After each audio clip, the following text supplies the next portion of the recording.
Guys, আমরা সেই 0 point Abbas হোটেলে চলে এসেছি, কিন্তু এসে দেখেন কি পরিমাণ ভিড়। আজকে এই ভিডিওতে দেখাবো কি পরিমাণ ভিড় 0 পয়েন্ট আব্বাস হোটেলে। আমরা আধা ঘন্টা দাঁড়ায় থাকার পরে তারপরে কিন্তু সিট পাইছি। তারপরে সবাই মিলে খাওয়া দাওয়া শুরু করলাম। এখানে সব আমরা ব্যাচ নিয়ে চলে গেছিলাম, টোটাল 50 জন। এসেই দেখি এখানে বসার মতো জায়গা নাই, পা ফেলানোর মতো জায়গা নাই।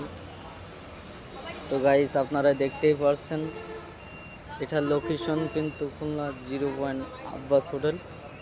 তো গাইস, চলুন তাদের মাংসের পিসটা দেখি। আসলে মাংসের পিসটা ছিল খুব বড় বড়। তাদের কাছে জিজ্ঞালাম যে ভাই, এই মাংস কতটুকুই কেজি কাটেন আপনারা? তো বললো যে 7 পিসে 1 কেজি। তো গাইস, আজকের এই ভিডিওটা এই পর্যন্তই।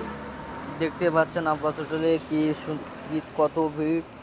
তা আশা করি ভিডিওটাই সবার কাছে ভালো লাগলে পেজটি ফলো করে সাথে থাকবেন।